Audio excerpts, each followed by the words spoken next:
Thank you. Mga kababayan, maraming salamat po sa suporta ninyo nung nagdaang eleksyon. Ngayon po, na ako po nasa posisyon, samahan niyo po ako sa ating misyon na lumpuhin ang kahirapan! Sir? Yes. Sir? Yes.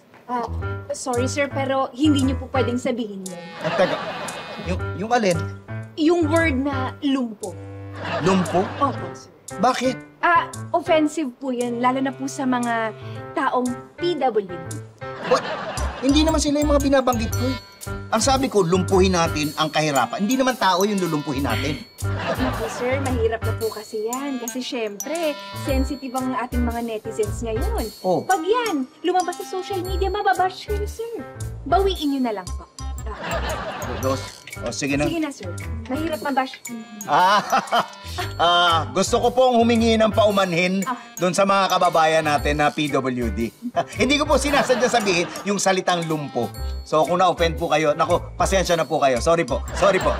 Alam niyo naman pong mahal na mahal ko kayo, di ba? In fact, no, ang daming bumoto sa atin ng mga PWD.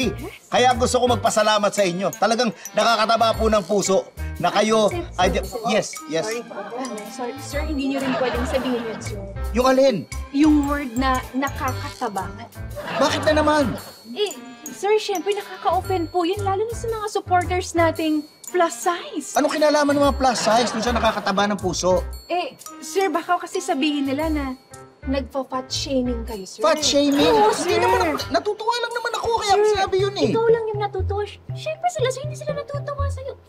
Bawiin mo, sir. Sige na nga. Bawiin mo, sir. Sige na. Gusto po namin humingi ng paumanhin sa lahat ng mga plus size natin, ng mga kababayan. Nung sinabi ko pong nakakataba ng puso, ako po nagpapasalamat lang po. Hindi po ako nagpa-fat shaming. Hindi po maganda. Yang ugali na yan, yang fat shaming na yan, yang fat shaming po ay ugaling squatter. Kaya hindi natin dapat Sir. Ano? Bakit? Sorry, sir, pero hindi rin po kasi acceptable yung word na squatter. Di ba, sir, sabi ko sa inyo, sensitive yung mga netizens natin, especially informal settlers. Alam mo, hindi ko na alam kung sensitive talaga yung mga netizens sa mga bobo lang eh.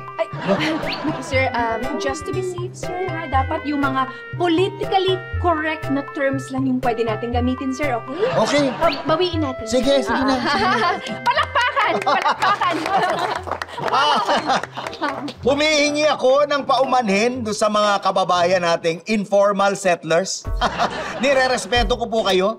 Kahit kailan po, hindi ko kayo minaliit na parang mga unano dahil hindi naman talaga kayo... Bakit?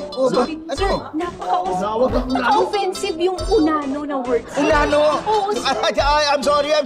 I'm sorry sa mga kababayan nating little people. Little people, pasensya na po kayo. Marami lang talaga ako iniisip. Lalo itong nagdaang eleksyon. Alam nyo, sa dami na iniisip ko, para na nga ako mababaliw. Hindi nyo natatanong. Hindi Baliw, sir. Offensive. Offensive yung baliw? Of course it's offensive. Oo nga, kaya mga kababayan, I'm sorry po. Lalo na sa mga kababayan natin na may issue sa mental health. Nako, pasensya na po. Pero may good news po ako.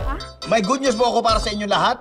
Naglaan na po ako ng pondo para sa mga kababayan nating PWD, mga plus size, mga informal settlers, at yung may mga mental health issues. Ako po ay talagang nakikiisa sa inyo. Ako po ay nangangako. Sinungaling ka! Sinungaling! Ha? Alam namin, kurakot ka rin! Kurap ka kagaya ng ibang mga politiko! Isa kang buhaya! Baboy! Ahas! Unggoy! Hoy!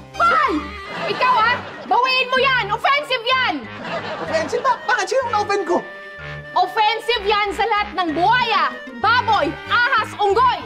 Bakit mo kino-compare yan kay Sir? Mas hayop pa si Sir sa mga yun eh! Tama! Mag-sorry ka sa kanila! Oo nga! Tama! Oo nga! Tama! Tama!